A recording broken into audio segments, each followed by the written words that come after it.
साथियों, यहां पर डेली ईरान मिलिट्री करके एक ट्विटर हैंडल है। हालांकि ये अपने आप को दिखाता न्यूज चैनल की तरह है, लेकिन ट्विटर इसे कमेंट्री चैनल मानता है। इसने कुछ दिन पहले, यानी कि आज से 2 दिन पहले, एक ट्वीट डाला था और कहा था कि यहां पर मतलब इस ईरान के अंदर पार्लियामेंट्री नेशनल सिक्योरिटी कमीशन के एक मेंबर ने स्टेट ऑफ हॉर्मुज को बंद करने की चर्चा रखी थी।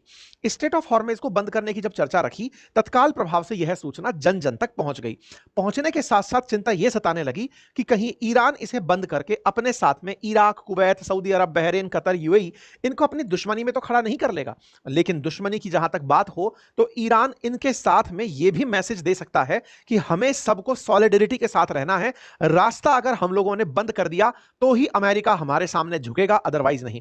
हालांकि इस रास्ते से अमेरिका का ट्रेड प्रभावित नहीं होता है, लेकिन फिर भी अमेरिका दुनिया में प्राइस को कंट्रोल करने के लिए स्ट्रेट ऑफ हॉर्मुज से तेल के व्यापार को निर्बाध रूप से चलाई रखने के लिए अपनी सेना को खड़ा रखता है। क्योंकि अमेरिका ने इन देशों को समझा रखा है, इराक, कुवैत, सऊदी जैसे देशों को यह समझा रखा है कि आप लोगों का तेल बिकेगा तो आपकी इकोनॉमी चलेगी, और आपके तेल को बिकने में अगर कोई बाधा खड़ी कर सकता है तो वो ईरान है।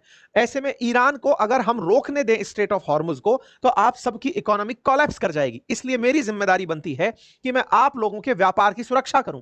यही कहते हुए अमेरिका ने इन सभी देशों में लगभग अपने द्वारा बेसेस बनाए हुए हैं, या तो एयर बेस है, या नेवल बेस है, या आर्मी है, वो इन इन कहीं ना कहीं पॉइंट्स पर उपलब्ध रहती है। खैर, इसके बावजूद भी ऐसा होने के चांस क्यों हैं? इसके पीछे का रीजन है इस स्टेट के अंदर बने हुए 8 बड़े आइलैंड। उन 8 बड़े आइलैंड में से 7 बड़े आइलैंड ईरान के पास हैं।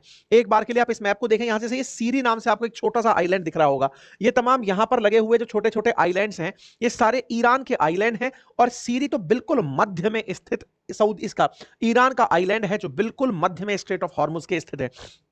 7 बड़े आइलैंड पर ईरान का कंट्रोल होना ही इस जगह को बहुत ज्यादा वनरेबल बना देता है कि ईरान यहां पर यदि डायरेक्ट इंटरफेरेंस ना भी क्रिएट करे तो इनडायरेक्ट यहां पर बाधा खड़ी कर सकता है। अब आप पूछेंगे इनडायरेक्ट बाधा कैसी हो सकती है? देखिए, इस रास्ते से निकलते समय मैसेजेस कम्युनिकेट करने के लिए जीपीएस का बहुत बड़ा कंट्रीब्यूशन होता है। लोकेशन जहाजों को दूर दूर तक केवल पानी दिखता है।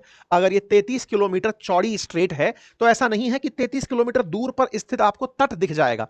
जहाज जो बीच में है उसे केवल और केवल पानी ही पानी दिखाई देगा। ऐसे में इस स्ट्रेट से घूमकर वापस पर्शियन गल्फ की तरफ आना हो या फिर गल्फ ऑफ ओमान की तरफ आना हो, दोनों ही स्थिति में जहाजों को दिशा लेनी पड़ती है। और चूंकि ये तेल के जहाज और गैस के कंटेनर्स होते हैं, ऐसे में इनकी जहाज की दिशा अगर पलट जाए तो भीषण हादसे हो सकते हैं। इसीलिए यहां पर नेविगेशन का बहुत महत्व होता है। आपको याद होगा, इंडिया ने भी अपना सैटेलाइट सिस्टम IRNSS जिसे नाविक के नाम से पेश किया था, वो भी अपने नाविकों के लिए ही था, ताकि उन्हें दिशा भटकनी ना हो या फिर वो दिशा ना भटके। ऐसे में यहां से हो रहे रास्ते के लिए, ट्रेड के लिए नाविकों के पास सिग्नल का होना बहुत जरूरी होता है। कई बार इन सिग्नल्स को जैम किया जा सकता है। अभी ताजा अपडेट्स में है कि ईरान इन जहाजों के रास्तों में लगे सिग्नल्स को जैम कर रहा है। अब मैं आपको एक बार जहाजों का यहां से जो दौर है वो दिखाता हूं। ये दुनिया भर के जहाज हैं जो हमने आपके सामने वेसल फाइंडर नाम की वेबसाइट से लिए हैं। इस वेबसाइट पर तमाम कार्गो, टैंकर, पैसेंजर, फिशिंग, तमाम प्रकार के जो भी जहाज हैं उनको कुछ इस प्रकार से रिप्रेजेंट किया गया है।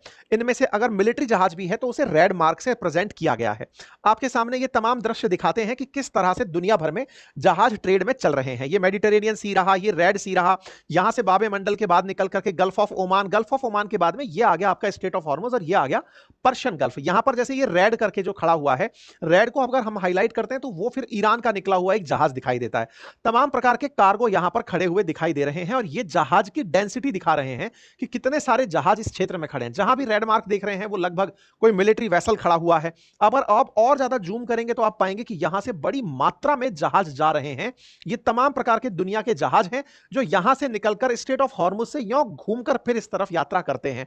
इतने सारे जहाजों को आप यहां पर ट्रैक कर सकते हैं। बकायदा ये जो वेबसाइट है, ये जहाजों को ट्रैक, जैसे आप ट्रेन को ट्रैक करते हैं ऐसे जहाज को ट्रैक करने में इस्तेमाल की जा रही वेबसाइट है। कहा जाता है यूएस एनर्जी इंफॉर्मेशन एडमिनिस्ट्रेशन के अनुसार कि 20% जो ग्लोबल ऑयल कंजप्शन है वो इस स्ट्रेट के माध्यम से फ्लो होता है। ये दुनिया के महत्वपूर्ण ट्रांजिट चोक पॉइंट में से एक है। देखिए यहां पर एक जानने योग्य बात और भी है, और वो ये है कि जब मेडिटेरेनियन सी से निकलकर वाया स्वेज कैनाल आप रेड सी में एंट्री किए थे, तो रेड सी के बाद में बाबे मंडल, और बाबे मंडल के बाद में सीधा आपने यहां से होते हुए अरब सागर में एंट्री की थी।